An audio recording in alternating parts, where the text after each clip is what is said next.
Je voudrais saluer tous ceux qui regardent ce direct.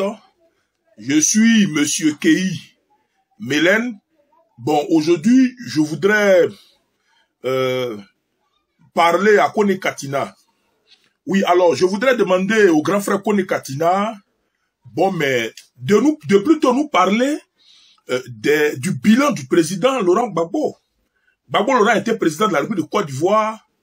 Il faut parler du bilan. Parce que je vois Kone Katina avec une tribune de son parti, mais qui veut donner l'impression qu'Alassane Ouattara, bon, ne connaît rien.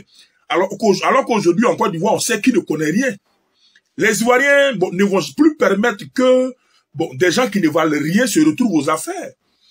Alors, il faut que Kone Katina nous présente le bilan du président Gbagbo Laurent qui était au pouvoir, en matière de sécurité, en matière de logement, en matière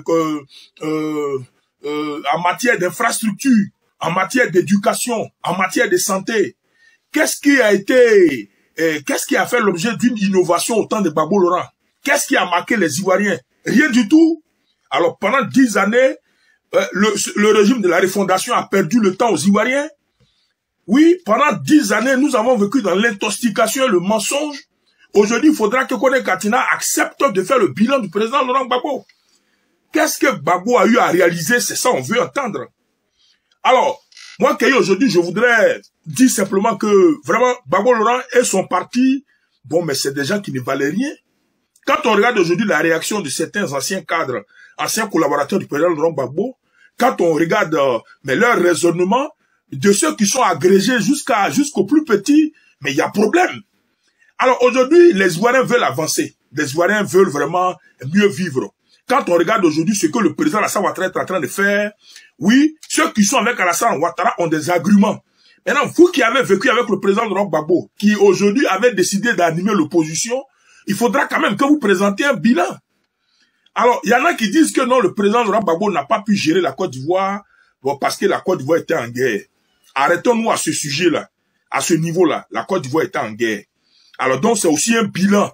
Un président qui n'est pas capable de sécuriser son pays. Alors, un président qui n'est pas capable d'apporter la sécurité dans tout le territoire, il y a problème. Alors, aujourd'hui, Alassane Ouattara est président de la République de Côte d'Ivoire, là. Qui peut faire rébellion sur Alassane Ouattara? Aujourd'hui, Alassane Ouattara est président de la République de Côte d'Ivoire, là. Qui peut couper la Côte d'Ivoire en deux à 16 heures? Ceux qui ont essayé de couper la Côte d'Ivoire en deux, la plupart ont été neutralisés. Aujourd'hui, il n'y a pas un quartier que quelqu'un peut prendre en otage pendant une journée. C'est pas possible.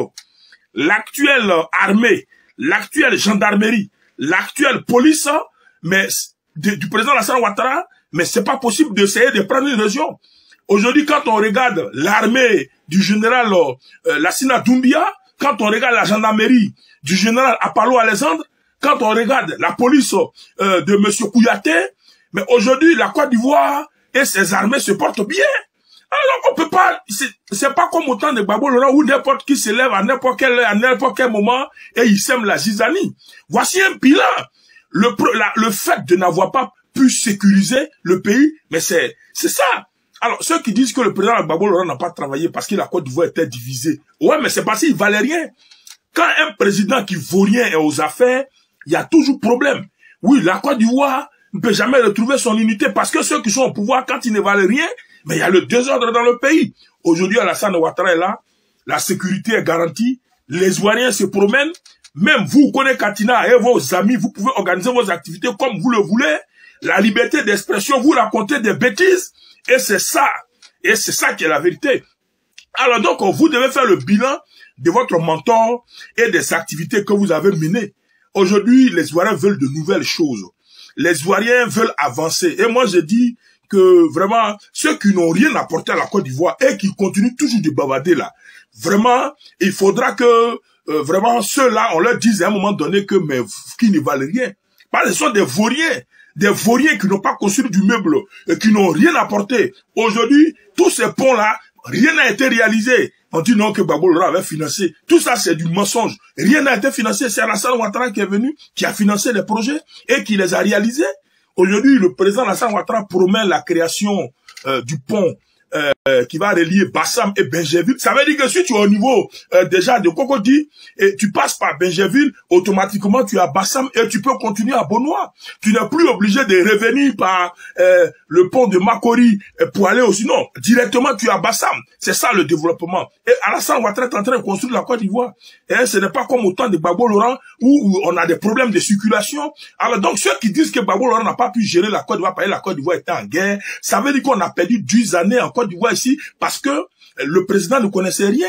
Parce que le président ne connaissait rien en sécurité et en défense. Il connaissait rien. Un président qui est là, et puis les gens, ils attaquent le pays, et ils bloquent le pays en deux, et puis ça peut pas aller quelque part. Et c'est dans ce tohu-bohi-là qu'on était. Grâce au président Alassane Ouattara, aujourd'hui, la Côte d'Ivoire est une. Elle est forte.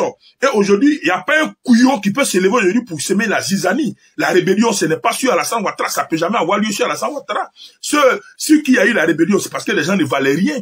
Ils n'avaient pas la maîtrise de la défense et de la sécurité. Ils n'avaient pas les renseignements. Aujourd'hui, Alassane Ouattara, les renseignements.